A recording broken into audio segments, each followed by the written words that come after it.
Aujourd'hui, on était très heureux d'être accueillis par Guadeloupe Tech, ici dans les locaux, pour inaugurer notre Orange Digital Center.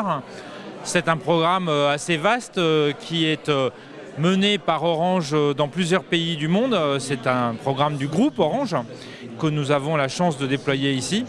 Et donc l'objectif, c'est de lutter contre cette fracture numérique qui s'installe.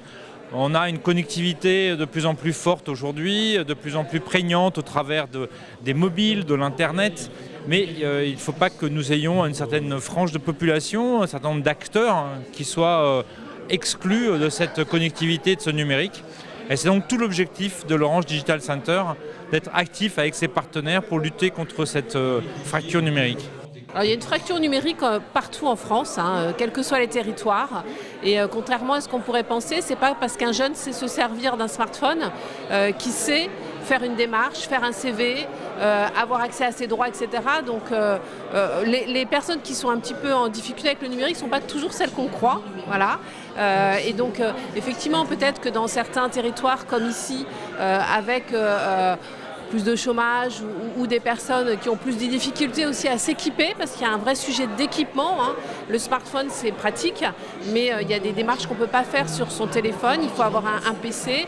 Il y a des sujets typiquement pour les parents. On s'est aussi aperçu que beaucoup de parents ont du mal à suivre la scolarité des enfants, parce que maintenant tout est en ligne. Et quand vous n'avez pas d'ordinateur à la maison, c'est difficile. Donc des difficultés partout, hélas. Et donc c'est pour ça qu'on souhaite, nous, développer ce programme vraiment dans tous les territoires en proximité de la population. Guadeloupe Tech, c'est une association qui existe depuis bientôt 10 ans et Orange nous accompagne depuis quasiment le début. On a mené beaucoup d'actions ensemble, notamment sur ces sujets d'inclusion numérique, de permettre aux femmes d'accéder plus facilement à l'entrepreneuriat sur le numérique. Et donc là, c'est avec plaisir que quand ils nous ont sollicité pour nous expliquer qu'ils allaient implanter ce projet d'Orange Digital Center, qu'ils font déjà à l'international, en Afrique, en Europe, et qu'ils avaient commencé aussi ailleurs, qui se voyaient faire ça chez nous, dans notre hub aujourd'hui, notre tiers-lieu, Hub InnovTech. Donc Guadeloupe Tech, c'est avec plaisir qu'on a répondu présent parce que c'est cohérent avec ce qu'on fait, les démarches qu'on peut avoir dans les établissements scolaires pour sensibiliser au numérique, comme j'ai dit, avec le public femme, avec d'autres types d'acteurs, pour amener tout le monde justement vers le côté innovation numérique parce que c'est important pour nous, pour le développement du territoire. Donc on a répondu favorablement tout de suite. Alors en France, on a lancé au mois de juin cette année, donc c'est tout neuf. On n'a pas encore énormément de recul. On a lancé avec une dizaine de lieux, avec un lieu emblématique qui était à Saint-Ouen et puis ensuite un peu partout en région. Donc là, on est à la 15e inauguration, donc on est vraiment en train de lancer l'initiative. Mais les premiers retours sont très positifs, que ce soit par les bénéficiaires, les personnes qui viennent dans nos ateliers, soit des jeunes, des seniors, et puis aussi des entrepreneurs. Donc on est assez content du démarrage, mais c'est un peu tôt pour faire un bilan. Qui est concerné par cette fracture numérique ? Alors, écoutez, peut-être des seniors qui sont un peu éloignés. On échangeait tout à l'heure avec l'association Solutions Vertes qui intervient beaucoup dans finalement l'apprentissage du numérique, l'apprentissage du smartphone. Mais aussi, on a tous nos jeunes qui prennent contact. Alors, ils connaissent le smartphone avec les jeux, mais connaissent-ils le smartphone sur la programmation, sur ce que c'est que les applications, l'informatique, l'ouverture à ce monde numérique? C'est pas certain pour un certain nombre.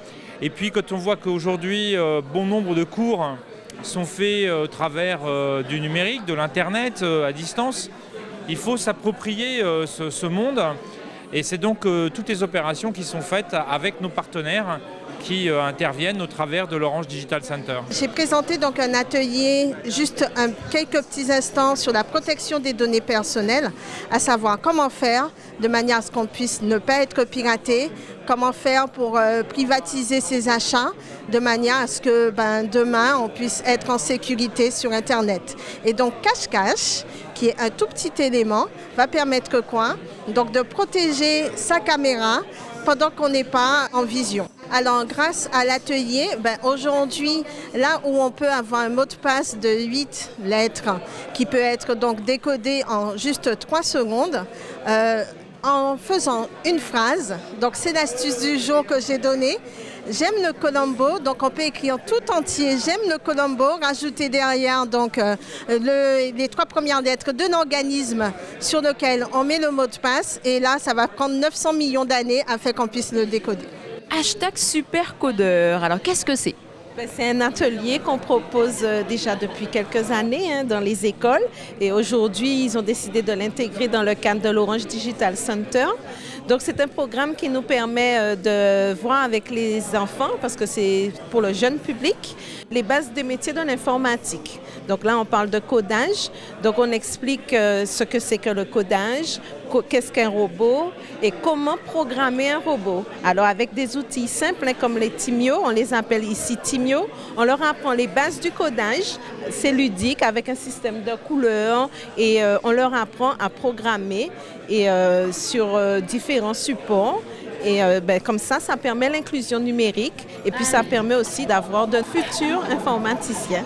Surtout lors de nos rencontres dans ces établissements scolaires, on a souvent des enfants qui sont déjà passionnés de l'intelligence artificielle et souvent, ce qu'on fait en animation, c'est qu'on leur donne la parole et ils sont fiers de partager leurs connaissances à leurs camarades. Et effectivement, c'est un échange de bons procédés aussi, puisqu'on apporte des connaissances, ils nous en donnent, c'est un partage de connaissances, et puis nous passons souvent de merveilleux moments en compagnie de ces enfants, qui sont des fois aussi les nôtres, et du tout public, parce qu'on va dans les collèges publics, privés, mais on va dans l'ensemble des établissements qui le désirent. Et c'est vraiment avec plaisir que nos managers nous libèrent, Nous sommes libérés sur le temps de travailler et on remercie l'entreprise pour cet engagement qu'elle nous permet de vivre puisque nous prenons plaisir à y aller lorsque nous y sommes. Nos objectifs, c'est déjà d'avoir une dynamique ici en Guadeloupe forte, avec 1 ou 2 animations par mois, avec nos partenaires, les salariés qui sont aussi engagés et qui sont volontaires dans cette démarche et qui sont là en ambassadeurs du numérique. Nous avons ouvert Orange Digital Center en Martinique, on le fera en Guyane.